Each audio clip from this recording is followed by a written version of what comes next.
tudo bem? Eu sou a Úrsula e nesse canal eu falo sobre livros que eu já li, que eu estou lendo ou que eu pretendo ler. Faço close resenhas, blog de leituras, unboxing e muito mais. Então, se essa é a sua primeira vez por aqui, muito obrigada por visitar o meu canal. Se inscreve para não perder os próximos vídeos que eu vou lançar. Comenta aqui, curte o vídeo para me ajudar na divulgação, compartilha com os amigos, assim você ajuda essa comunidade a crescer. Eu tô querendo monetizar o canal, então quanto mais tempo você passar por aqui e assistir os vídeos antigos, você me ajuda muito.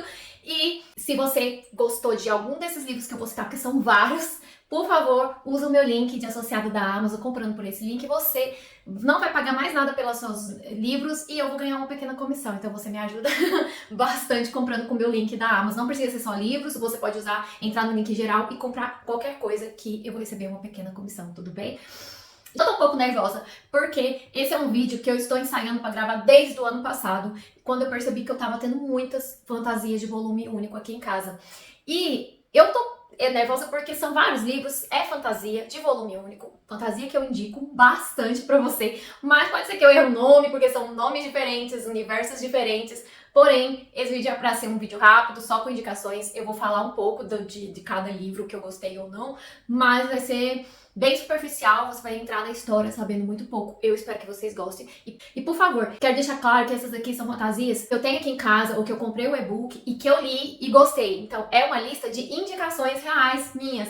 Eu não vou trazer livros que eu não li, que são de fantasia de volume único, mas que por algum motivo eu ainda não li, eu não vou trazer porque eu não sei se eu indico. Então, tenha isso em mente. E se você tem alguma fantasia de volume único que você já leu, gostou muito e acha que eu vou gostar também, já comenta aqui nos comentários, porque eu amo esse tipo de história, que é aquele fantasia. Eu sou uma fã de fantasia, mas às vezes tem pouco tempo pra entrar numa história, tipo uma trilogia ou uma série com mais de 5 livros. E tem muito isso na fantasia, né? Então eu gosto de ler de vez em quando histórias rápidas, fantasias de volume único. E se você gosta também, deixa aqui a sua indicação de alguma fantasia que você leu, tendo isso em mente, né? Uma coisa que você gostou. Então vamos lá, tô um pouco rouquinho. Eu tentei separar os livros por editora. Eu percebi que algumas editoras tendem a publicar livros de fantasia de volume único. E vocês vão conhecer um pouquinho, caso você ainda não esteja adaptado, as fantasias de volume único nem sempre são rasas, gente. Tem muitas pessoas que têm a ideia de que, porque é só um volume, não vai ter muita profundidade na história. Pelo contrário, às vezes tem alguns livros aqui que eles são muito densos e merecem até uma releitura, porque te traz muita informação, muita carga emocional em um livro só. Eu gosto disso, gosto de livros densos. Tem algumas fantasias que não se propõem a ser tão profundas, mas que vem para trazer aquele quentinho, aquela fugidinha da realidade que a gente gosta de ler fantasias, né? De ver em fantasias. Eu, pelo menos, gosto muito de ler fantasias para viajar, para conhecer universos que não existem ou que a gente acha que não existe. A primeira editora que eu tenho aqui 3 livros para indicar é da Morro Branco. E aí eu tenho O Mar Sem Estrelas, Vita Nostra e A Casa no Mar Cerúleo. Esses livros, gente, da Morro Branco, ela traz muitos, não só esses 3 que eu tenho aqui para mostrar para vocês, como alguns de realismo mágico. Eu não pus nessa lista Piranesi porque eu acho que ele não entra bem em fantasia, ele seria ali uma ficção científica com realismo mágico.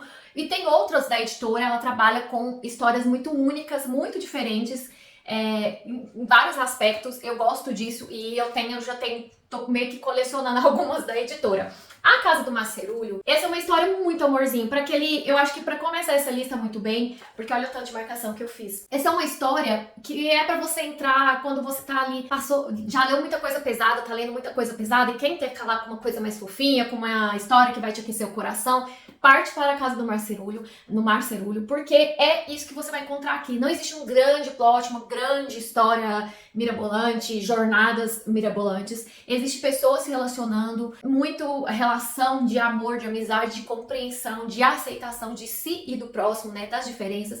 Então tem muito isso sendo trabalhado aqui. Nós conhecemos o Linus, que é um homem ali que tá com 40 anos. Ele vive com a sua gata, que ele chama ela de Capirotinha, não sei como é que é. Ele chama ela de Calliope, uma cria do mal. É a gata dele. E eles vive sozinho, solitário, numa casa muito pequena, com seus discos ali, ouvindo música e dançando sozinho. Ele trabalha para o governo, uma instituição ali do governo, que monitora orfanatos e outras instituições que lidam com seres diferentes. Seres humanos, às vezes, com alguma peculiaridade, ou então um ser que não é humano mesmo, como gnomo, tem sprite de floresta, tem um ser, uma bolha verde não identificada, tem até o anticristo aqui. E o mais interessante é que nesses orfanatos onde o Linus faz o monitoramento, porque ele é tipo um assistente social, eles têm crianças, né, que são seres humanos normais e tem essas crianças que têm essas peculiaridades. Porém, o Linux, ele é uma pessoa muito certinha, assim, é uma pessoa que segue muito à risca o manual, né, o manual de instruções dessa instituição. E ele sempre faz relatórios muito complexos, muito detalhados, e isso é admirado ali pelos superiores dele. Então eles escolhem o Linux para ir em um orfanato, que eu esqueci o nome do orfanato, é o orfanato de Márcias, vou deixar o nome da tela, e esse orfanato, gente, fica em uma ilha, na beira do mar, num vilarejo muito afastado. E eles decidem que o Linux, por ser solteiro, por não ter nenhuma família ali que necessita dele, que precise dele, e por ele ser um funcionário muito exemplar, eles escolhem ele para uma missão. Então ele vai ter que passar um tempo, cerca de 2 meses, nesse orfanato muito afastado. E esse orfanato tem uma peculiaridade ainda maior, porque lá moram crianças mais peculiares, com poderes mais diferentes e raros que outras que ele já visitou em outros orfanatos, onde ele trabalhou, né, onde ele fez seus relatórios. Quando ele chega lá, ele vai conhecer o diretor do orfanato, que é um homem muito charmoso e misterioso, e aí eles vão começar ali, ele vai começar uma relação de conhecer essas pessoas, de se desconstruir, né, e ao mesmo tempo vai se questionar sobre o seu papel, o que ele tem feito na vida. Então ele vai ter esses questionamentos ao longo da história. É muito bonito. As crianças que tem nesse orfanato que ele vai visitar, gente, são espetaculares. Tem uma gnoma, tem uma bolha verde, tem um anticristo, mas assim, tem um menino que é o canisomem, que é um menino que se transforma em cão, mas é um menino muito recluso, que já sofreu bastante. São crianças machucadas física e psicologicamente, né, que já vieram de outros lares, que já foram abandonadas e que estão reconstruindo uma vida nova, se tornando uma família nesse orfanato. E aí o Linux vai se deparar com toda essa organização muito diferente do que ele está acostumado, e é muito, muito bonito, gente, de verdade. Eu indico como um suspiro, como um respiro. Lembra muito, pra quem aí cresceu assistindo X-Men, ele lembra essa vibe X-Men, que é com esses seres diferentes, que tem poderes, e tem essa escola onde o diretor treina essas crianças, né? Ele trabalha essas crianças para controlar os seus poderes. Então é bem essa vibe meio X-Men, mas muito, muito quentinho no coração, gente, muito mesmo. Eu marquei bastante e eu indico demais. Você vai se apaixonar pelo Linux e pelas crianças e pela sprite de floresta, muito, muito bonitinho, realmente show de bola, fantasia aí de volume único pra você aquecer seu coração. Dentro da Amor Branco também tem Vita Nostra. Essa daqui, gente, é uma fantasia que causa um certo desconforto, porque, se não me engano, os autores, gente, é um casal de autores que são ucranianos. E aí, essa história, Vita Nostra, ela é uma história Dark Academia que tem fantasia no meio. Então aqui nós temos a Sasha, que é uma jovem ali que está passando férias com a mãe dela na beira do mar, e em determinado momento ela vai perceber que tem um homem a seguindo, e esse homem começa a pressioná-la para adentrar ali um programa na universidade, e ela precisa cumprir certas tarefas para isso. E as tarefas são muito pesadas, né? Ela tem que cumprir as tarefas que ele designa todos os dias. Se ela deixar de cumprir, algo ruim acontece. E não se sabe por quê, como isso acontece, e aí ela se vê presa a esse homem, né? Então, ele chama Farid, se não me engano. Então a Sasha, ao final dessa temporada na praia, ela consegue cumprir todas as tarefas e ela é convidada para ir nessa universidade, cursar essa universidade que ela não entende ainda que curso que é, o que ela vai fazer lá, mas ela precisa seguir as instruções do Farid, senão algo ruim pode acontecer com a família dela. Ela vai para a universidade, gente, e o livro todo é uma grande uma viagem que você vê, ela tá aprendendo, evoluindo ali, tá aprendendo poderes, tá transcendendo, tá descobrindo coisas novas, mas a gente nunca sabe o que exatamente que ela tá fazendo, porque não explica. Você fica muito perdido ao longo de toda a história, mas eu achei maravilhoso, porque é uma vibe muito mística e ao mesmo tempo meio onírica. Você não sabe se ela tá sonhando, se ela tá numa realidade, não sabe direito o que acontece nessa universidade, é tudo muito sombrio. E o final, ele é um final aberto. Tudo que eu tô falando isso é um pedacinho do oceano aí pra vocês, mas se você gosta de fantasia que é meio perdida, que é meio psicodélica e mistura com universidade, faculdade, jovem adulto aí, se descobrindo e entrando aí numa fase de estudos e posterior trabalho, esse que eu te indico, Vita Nostra. E eu não tenho como explicar mais do que isso, porque ele é muito difícil de explicar o que é que se trata a história. Eu dei 5 estrelas e favoritei a Casa do Marcerulho e dei 4 estrelas e meia pra Vita Nostra.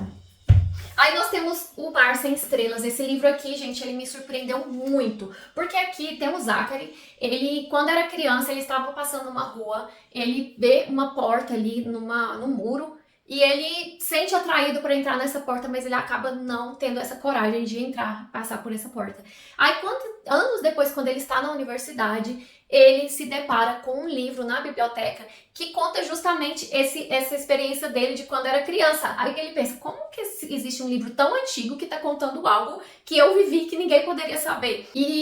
Só que vão acontecer muitas coisas relacionadas a esse livro, porque ele vai conhecer outras pessoas que estão em busca desse livro e que querem tomar esse livro dele. E, gente, é uma grande aventura, porque ele vai conhecer ali uma biblioteca, todo um universo, e eu acho que é uma grande homenagem aos leitores, aos livros. Tem essa coisa meio onírica também, de você não sabe se ele tá sonhando, se ele tá vivendo aquilo de verdade. E é um livro com muitas camadas. E ele tem, né, a gente tem o livro O Mar Sem Estrelas. Aí ele acha um outro livro que tá contando a história dele, mas dentro desse livro tem várias outras histórias, tem 5 histórias, se não me engano, acontecendo ao mesmo tempo, em tempos diferentes, com personagens diferentes e que vão se conectar em algum momento aqui. Então é uma questão de ter paciência e persistência para você ir pegando essas migalhas e abraçando a ideia do livro, porque é um livro um pouco complicado de se entender em uma primeira leitura. Eu quero fazer uma releitura, mas eu gostei bastante desse universo que mistura um pouco da realidade com um mundo meio onírico, com um mundo meio universos paralelos, então é bem interessante essa fantasia aqui. Aí, gente, eu tenho duas indicações da editora Wish, que é A Dança da Floresta e A Filha do Rei de Elfland. A Dança da Floresta, essa é uma edição que eu não comprei, eu não apoiei no Catarse, mas depois eu consegui no site com a jacket, mas esse aqui agora atualmente está vendendo só sem a jacket. E aqui vai contar a história da Jenna. A Jenna, gente, são 5 irmãs. Elas ali moram num castelo, numa casa ali muito reclusa, em Campos da Transilvânia ali, né? E aí, gente, elas têm certo poder que elas descobriram, que se as 5 irmãs se juntarem ali à meia-noite, na primeira noite da lua cheia de cada mês, elas se derem as mãos dentro do quarto delas, à meia-noite, elas conseguem abrir um portal para ir para uma floresta onde existem vários tipos de seres. E tem de um tudo, anões, tem seres místicos, seres da noite, fadas. E aí elas passam essa noite, essa primeira noite da lua cheia de cada mês, dançando com esses seres, conhecendo essa floresta, e é como um escape para elas, para vir, porque a vida delas está sendo muito difícil. A mãe delas faleceu, e o pai delas está muito doente. Ele sai ali para tentar se curar em uma outra região e as deixam sozinhas. E a Jenna, que não é a mais velha, ela tem 15 anos, a irmã mais velha dela não é tão responsável como ela. A Jenna, ela assume responsabilidades de tomar conta das outras irmãs e tomar conta das finanças. Só que o primo delas resolve tomar isso dela, né? Resolve assumir ali, já que o pai não está voltando. E ela se vê presa a uma situação e nessa época aqui, né, que é meio conto de fadas, as mulheres não tinham esse poder de decisão, então se julga muito que as mulheres seriam capazes ali de tomar conta de si e da casa sozinha. Então tem muito essa questão. E esse universo, né, que elas descobrem ali uma vez por mês. Ela tem um sapo, que é muito amiguinho dela, e que ela sente que tem uma conexão, que ela consegue conversar com ele meio por telepatia. Tem muito do lúdico, as meninas têm várias idades, então tem desde a adolescente até a mais novinha. E é muito legal ver a jornada da Jenna crescendo, tentando assumir responsabilidades, tentando encontrar seu lugar no mundo e conhecendo esses outros seres e fadas, e vai tentar salvar ali sua irmã. É bem legal, gente, muito, muito legal. Super amorzinho pra todas as idades aí. acima de 12 anos, eu acho, né? Aí temos aqui A Filha do Rei de Elfland. Essa é uma fantasia de volume único que inspirou outros livros, né? Como O Hobbit, do Tolkien. E aqui nós temos a Filha do Rei de Elfland, né? Que é uma elfa, que é a Lirazel. Ela foge do reino dos elfos, ela foge de seu pai, de Elfland, e se casa com o rei dos homens, né? O príncipe que se torna rei. Só que após alguns anos de casamento, eles têm um filho e o rei tenta suprimir as vontades da Lirazel, suprimir o jeito dela de elfa de ser, e ela acaba se cansando dessa história e volta pra Elfland. Ela foge do rei e abandona o marido e o filho.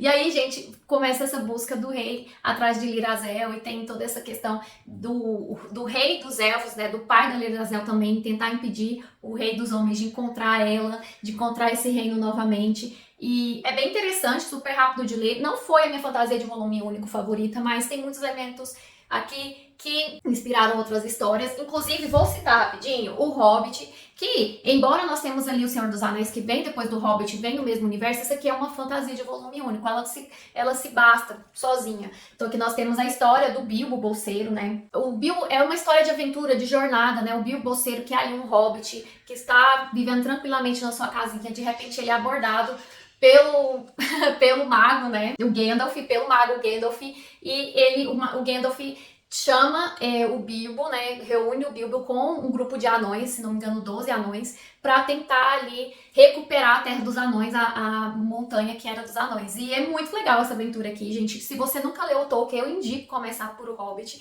E o Tolkien se inspirou aqui de certa forma, né, nessa história para escrever O Hobbit, mas é bem diferente. Tem outros elementos muito interessantes também e vale super a pena, e é um clássico fácil de ler.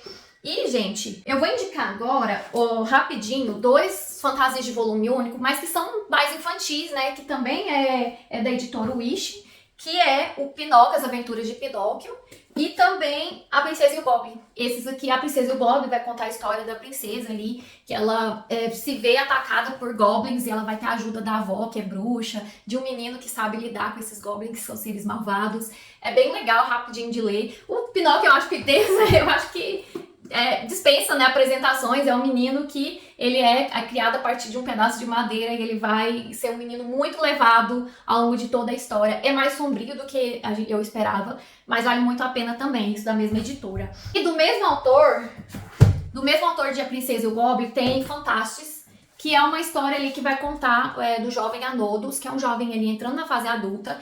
Ele descobre um portal em seu quarto para o mundo das fadas, e ele vai atravessar esse mundo das fadas, descobrir coisas, passar alguns perrengues, algumas aventuras. Esse livro também inspirou outros livros de fantasia, inspirou também o Tolkien.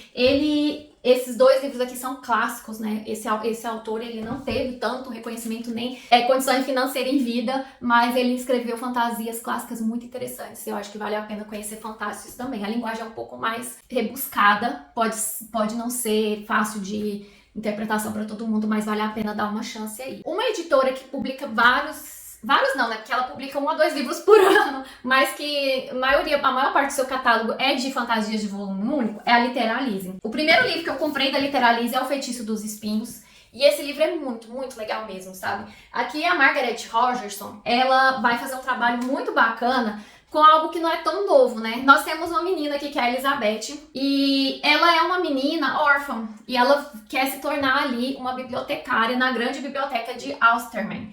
E essa biblioteca, ela tem uma peculiaridade, porque os livros, eles têm poderes reais, e alguns livros, se eles são soltos, né, são presos em correntes porque eles guardam um poder muito grande, e eles podem fazer um estrago muito, muito grande no universo, caso eles sejam soltos. E aí nós temos nesse mesmo universo feiticeiros. E os feiticeiros, eles são mal vistos, eles causam certo medo, porque eles precisam fazer pacto com o capiroto, com os seres lá de baixo, para poder conseguir os seus poderes. E esse pacto é meio mal visto. Mas aí o que acontece? A Margaret vai acontecer um assassinato uma noite dentro dessa biblioteca ela vai ser acusada de ter soltado, né, um desses livros. E aí ela vai ser presa e levada para a capital. E quem vai levar ela é um feiticeiro, um jovem chamado Nathaniel. E aí, gente, eles vão começar ali uma relação de amizade, mas ao mesmo tempo eles vão descobrir que existe uma conspiração.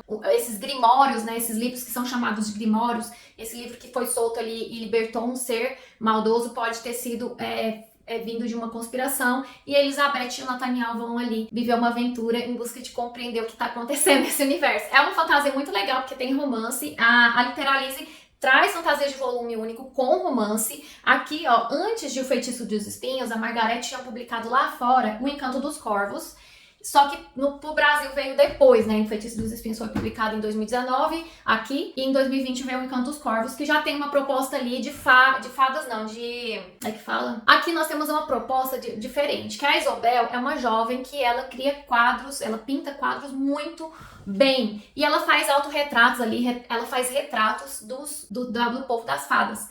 Então o rei, um príncipe das fadas, vai lá fazer um retrato, mas infelizmente a Isobel comete um erro gravíssimo, que é pintar uma feição real, uma emoção real no quadro, e isso causa um grande problema para o Rock, que é esse príncipe feérico. E aí ele vai à casa da Isobel e a captura para ir ao reino das fadas se retratar e tentar consertar essa situação. E aqui tem um elemento interessante, que os feéricos, né, essas fadas, eles não podem produzir nada, eles não podem cozinhar, nem pintar, nem fazer qualquer tipo de artesanato, porque senão acontece algo terrível com eles. Por isso eles trocam feitiços e favores em troca dessas coisas, né, de utensílios, de roupas, e de retratos, no caso, que é o que a Isobel faz.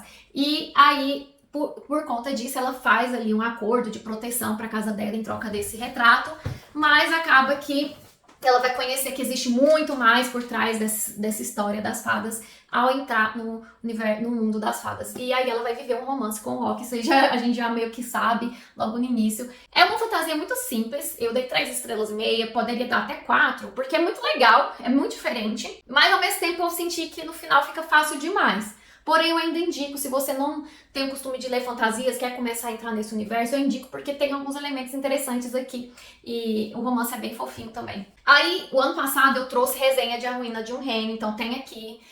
Aqui nós vamos ter uma releitura da Pequena Sereia. Só que a Lyra, né, que é a rainha, que é uma ninfa, ela é uma princesa ninfa. Então aqui as sereias são seres inferiores às ninfas, e as ninfas são letais. E todo ano, em seu aniversário, ela mata um príncipe e arranca seu coração. Só que ela vai cometer um grande erro, vai arrancar o coração de um príncipe que não era pra ela fazer. E a mãe dela, que é a rainha do Reino do Mar, vai castigar a Lyra, e ela vai ser transformada em humana e precisará arrancar o coração do príncipe, que é matador de ninfas. Então é aquele Enemies to Lovers. Assista a resenha, que é super interessante esse livro. Tem algumas questões em relação à edição que eu falo lá. Eu acho que vale muito a pena você assistir a resenha. Outro que já tem resenha aqui no canal é Entre Feras e Flores. Entre Feras e Flores vai contar a história da Cerys, que ela é filha do jardineiro real, né? O jardineiro do rei, do reino de Alória. E aqui, gente, ela tem um amiguinho, que é a raposa, uma raposinha ali, que ela ajuda. Ela tem um poder escondido, que é o de fazer desabrochar flores, de cura. Só que esse poder ela não pode mostrar ali no vale, porque somente o rei e seus descendentes podem carregar magia no sangue. E aí não se tem uma explicação porque ela tem essa magia. O rei acaba falecendo, e essa coroa precisa de uma nova dona, que é a filha do rei. E aí ela é amiga da Cerys. E no dia da coroação vai acontecer algo terrível, porque existe uma floresta selvagem ali. A rainha da floresta, né? A rainha da natureza, a senhora da natureza, que aparentemente deu esses poderes para essa coroa. E vai acontecer um ataque de seres da floresta selvagem. A Cerys vai conseguir recuperar a coroa, mas precisará fugir em busca de ajuda. E a única opção que ela encontra é procurar a Senhora da Natureza e buscar uma solução para o reino de Alória. Eu fiz uma resenha, vai lá, tá muito completinha, mas eu já digo aqui que é uma fantasia de volume único, muito amorzinha, tem romance, tem aventura, muita coisa legal, uns elementos interessantes. Nada assim espetacular, mas eu gostei muito dessa história. Eu também tenho uma resenha aqui da Fabulosa Casa com Pernas. Esse livro me emocionou muito porque eu li ali pouco tempo, 1 mês, 2, depois que a minha avó morreu. E ele vai falar muito sobre isso, sobre morte, passagem, sobre uma casa que tem pernas. Pernas de Galinha. A Marinka é uma menina de 12 anos que ela tem uma avó, que é a Babi Yaga, que é responsável ali pelo portal que vai transportar as almas dos seres que acabaram de falecer para o mundo dos espíritos. A Marinka está sendo treinada para ser uma Babi Yaga, né, para cuidar dessa passagem dos vivos para os mortos, mas ela não quer essa vida. E ela tem muita vontade de fazer amizades duradouras, né, que vão além de uma noite, porque a casa recebe todas as noites seres, né, recebe as almas dos seres humanos que faleceram naquela noite e ajudam eles com a passagem. Então ela não consegue criar uma ligação duradoura e ela não pode sair da casa, porque a avó dela não deixa. A avó dela vai desaparecer e ela vai tentar fugir desse destino dela, mas muita coisa vai acontecer. Tem a resenha, então assista lá, muito legal, e é sobre luto, superação, é sobre se descobrir também. E a Marinka não é perfeita, é uma menina de 12 anos, que às vezes é bastante birrenta, mas vale a pena ler essa história e conhecer. Um que eu acho que eu nunca falei aqui é o Labirinto do Fauno. Tem um filme muito famoso que é com o Guillermo del Toro. E aqui, gente, esse livro foi escrito por ele junto com a Cornélia Funke. E o que eles trazem, esse livro aqui foi escrito depois do filme, né, daquela obra-prima maravilhosa. E ele vai trazer alguns elementos a mais da história, né, gente? Aqui tá contando aqui, ó, na década de 1940, diante da brutalidade de seu cotidiano na Espanha fascista, Ofélia, uma menina de 13 anos, cujos melhores amigos são os livros, é conduzida a um universo mágico que extrapola os limites entre sonho, realidade, beleza e horror. Gente, então aqui, a Ofélia, ela vai conhecer uns seres ali, e as aventuras que essa menina de 13 anos vive são aventuras bem sombrias. Então, assim, esse livro, ele tem uma pegada mais sombria, mas tem umas cenas que dá medo, porque ela tem que cumprir algumas tarefas, e algumas tarefas que ela vai ter que cumprir ali, que são designadas por esse ser, são bem perigosas, e ela vai entrar num labirinto que tem seres bastante medonhos, e é bem interessante essa história. Eu acho que compensa ler sim o livro, porque tem uns elementos diferentes. Caso você não tenha assistido o filme, super indico essa adaptação. É uma adaptação que eu já tinha assistido antes de ler o livro, mas quando eu li o livro eu gostei dos complementos do material extra que eles trouxeram aqui. Vale muito a pena conhecer. Agora tem uma história aqui que é de uma autora asiática, né? Autora coreana-americana, que é A Noiva do Deus do Mar, gente. Aqui nós temos uma história que é a menina, a Mina. A Mina é uma jovem aqui de 16 anos, se não me engano, e ela vive num vilarejo que é assolado ali ela vive ali num vilarejo que é assolado por maus tempos em relação às plantações, né? E em busca de melhorar a vida das pessoas desse vilarejo e tentar acalmar o Deus do Mar, todo ano uma jovem é oferecida ao Deus do Mar, para aplacar esse ser que parece ser tão vingativo.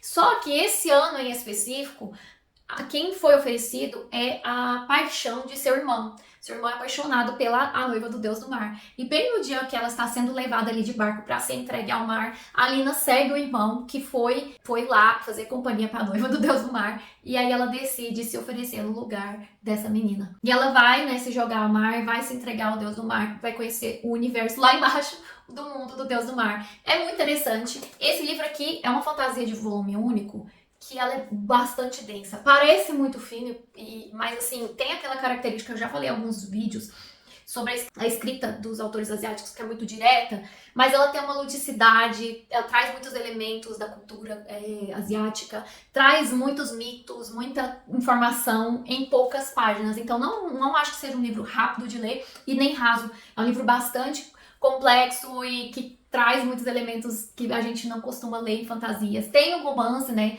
que a Mina vai viver lá embaixo, mas muito mais do que isso é a aventura, ela se descobrindo e descobrindo um universo, entendendo que por trás dos mitos, por trás das lendas que a família dela acredita, há muito mais coisa envolvida, né? Muito mais trama envolvida. Bastante interessante esse livro, gente. Eu acho que uma fantasia de volume único redondinha. Esse livro aqui eu vi pouca gente falar, que é Morrer Jamais, do Robbie Weiss. Esse livro aqui da Faro Editorial, gente, vai contar uma história que é meio que uma história independente ali, no mundo técnicos. Ai, meu pai. Mortal Technics. É tipo Mortal Kombat. Tem aquela vibe dos jogos do Mortal Kombat, de samurais. O autor espera que você já conheça um pouco desse universo, porque você começa a história em meio a uma disputa, né? A Shu é uma lendária ali, samurai. Eu acho que ela tem o nome de Lâmina Sussurrante. Lâmina Sussurrante. Não, e também, E aí ela tá ali no meio de uma disputa, ela é uma mercenária, foi contratada para proteger uma cidade, só que ela acaba se vendo encurralada e ela é assassinada.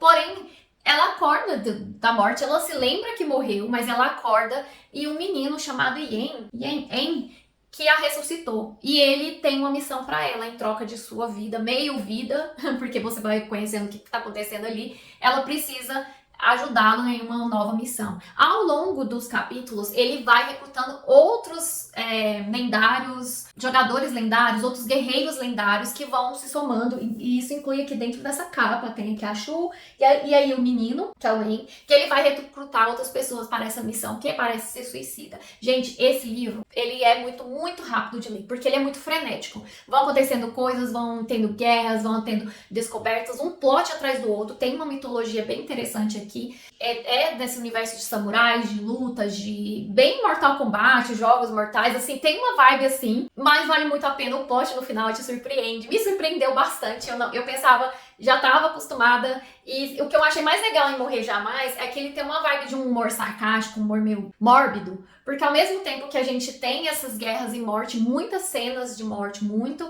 gatilho aí pra violência e corpos, mutilação, mas ao mesmo tempo tem um humor sarcástico, tem uma relação de amizade sendo construída ali por esse grupo que vai aumentando. É bem legal mesmo, eu super indico essa história. Pra finalizar, vou indicar um e-book, porque eu queria muito ler essa história e trazer para esse vídeo, mas não daria tempo de eu comprar o livro físico e trazer para vocês. Então eu comprei o e-book, consegui uma promoção que tava 20% para quem comprava há muito tempo, e-books, aí eu consegui esse desconto, que foi A Herança da Orquídea Divina. Esse livro, gente, é muito maravilhoso. Eu li essa semana, então tá fresquinho na minha memória. Aqui nós temos uma história que combina tramas familiares com magia, e a magia vai se descobrindo, vai se desvendando ao pouco. A Orquídea Divina é uma mulher, uma senhora, que construiu uma casa no meio de um vilarejo, no meio do nada, e criou 9 filhos. Ela teve 5 maridos e teve 9 filhos. E aí, o livro começa com os netos e os familiares recebendo cartas dessa Orquídea Divina, chamando para o seu funeral e para que esses descendentes recebam a sua herança. Que herança é essa? Não sabemos. Por isso que o livro se chama A Herança da Orquídea Divina. E aí, gente, tem 3 personagens que vão ser mais recorrentes, que é a Marimar, o Raymond e uma menina que eu vou deixar o nome na tela, que eu esqueci o nome dela. E como tá em e-book. E esses 3 vão aparecer ao longo de toda a história, mas toda a família vai ser apresentada nos primeiros capítulos. Essas pessoas, esses descendentes da Orquídea Divina, estão vivendo em várias cidades diferentes e vários outros lugares. Eles saíram fugidos dessa casa, meio que expulsos, meio que fugidos. Cada um tem uma história que vai ser contada. Então, a história de uma família inteira, de brigas, de ressentimento, de redescoberta e também de entender a magia da Orquídea Divina, né? Porque é uma casa onde os suprimentos nunca acabam, é uma casa que cresceu, que surgiu do nada, no meio do nada, e que tudo que se planta lá dá, né? Floresce. Em uma terra que não tem, é uma terra árida, que não era para ter essas condições de nascer nada. Aos poucos a gente vai acompanhando, principalmente a Marimar e o Ray, a gente vai acompanhando o que cada um sente e como a magia vai desenrolando. Eu não vou falar muito da magia, porque eu acho que é interessante você entrar nessa história sem saber nada, porque ela vai sendo apresentada bem aos poucos, né? Mas muito mais do que magia nesse livro, é uma história de uma família inteira, de muitos anos, de muitos acontecimentos, de uma mulher que enfrentou bastante coisa, que superou desafios e que precisou fazer escolhas difíceis. Bem legal essa história. Dei 5 estrelas, favoritei. E foi o último livro que eu li de fantasia de volume único, que não tenho aqui o livro físico, não sei se eu vou adquirir, porque eu não vi nada assim especial na edição, mas eu tenho uma tendência a gostar de adquirir fantasias de volume único, como vocês podem ver. E essas foram minhas indicações. Gente, eu acho que o vídeo ficou bem longo, eu espero que vocês tenham assistido até o final. Me conta aqui, eu tô querendo trazer outras listas de realismo mágico, de suspense, de casas mal assombradas, então me conta se você gosta desse tipo de indicação. Pro início do ano é bom pra ter ideias aí do que ler ao longo do ano. Fantasias de volume único são excelentes aí para respiros entre uma leitura e outra, né? E é isso. Gostou? Assistiu até o final? Muito obrigada. Até o próximo vídeo. Um beijo. Tchau!